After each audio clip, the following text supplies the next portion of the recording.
जब से बीजेपी आई है हमारा देश भूखमरी में सबसे ऊपर है। 2 तक मतलब मुझे लगता नहीं मतलब ये कोई फैसला मतलब ये किसान विरोधी है।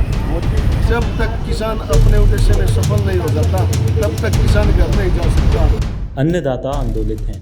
दिल्ली को जोड़ने वाले सिंघू, गाजीपुर और टिकरी बॉर्डर पर आज के दिन तक किसानों ने अपना आंदोलन जारी रखा है। किसान लगभग पिछले 1 साल से सरकार के 3 कानूनों वाले तोहफे को कबूल नहीं कर पा रहे हैं। किसानों का मानना है कि ये काले कानून हैं जो किसान और खेती दोनों को बर्बाद करके रख देंगे, जिसके चलते किसान सरकार पर पिछले 1 साल से इसे वापस करने का दबाव बना रहे हैं।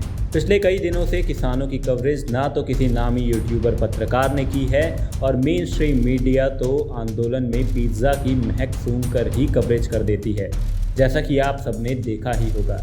लेकिन ग्राउंड जीरो से रिपोर्टिंग करने के लिए जब न्यूज़ कॉलम की टीम टिकरी बॉर्डर पहुंची तो सुनिए किसानों ने आंदोलन से जुड़े सवालों पर क्या जवाब दिया।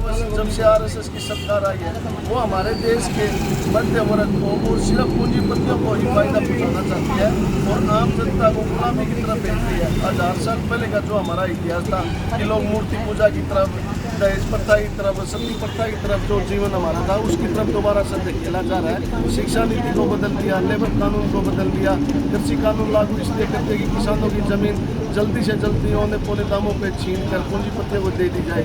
लेकिन जब तक किसान अपने उद्देश्य में सफल नहीं हो जाता तब तक किसान घर नहीं जा सकता। और जिस प्रकार से किसान पूरे देश के एक साथ होकर संगठित होकर लड़ाई लड़ रहे हैं उसको देखते हुए किसान की जीत वो निश्चित है। किसानों के लिए इंतजार की घड़ियां खत्म होने का नाम नहीं ले रही हैं।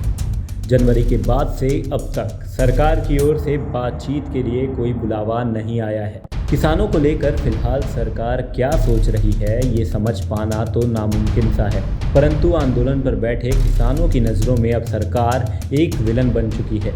टिकरी बॉर्डर पर आंदोलन में बैठे किसानों से जब न्यूज़ कॉलम के संवाददाता सवाल करने पहुंचे तो उनके मन में एक आस जगी कि कोई तो है जो उनकी आवाज़ अभी भी उठा रहा है।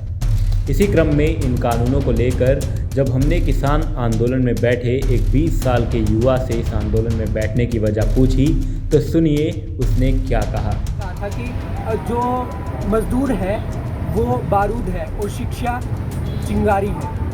जो ये शिक्षा और मजदूर के साथ जब मिल जाएगी तो धमाका होता है जिससे कि सत्ता और सरकारें।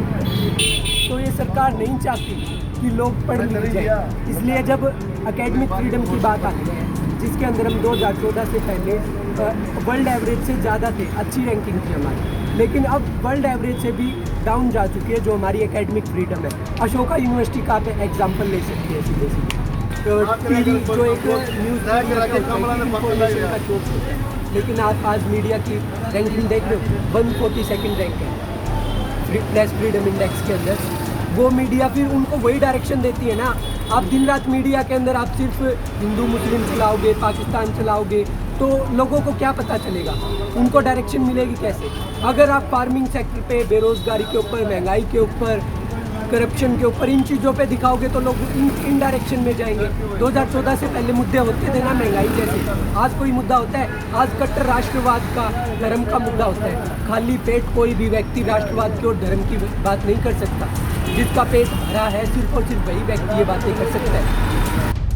जनवरी में ही प्रधानमंत्री मोदी ने एक कार्यक्रम में कहा था कि किसानों की समस्याओं के हल से वो सिर्फ एक कॉल की दूरी पर हैं, लेकिन उसे कॉल का इंतजार अब तक किसान कर रहा है कि आखिर कब सरकार उनकी समस्याओं का समाधान करेगी, आखिर कब वो आंदोलन स्थलों से अपने पिंड को, अपने घर को वापस जा सकेंगे।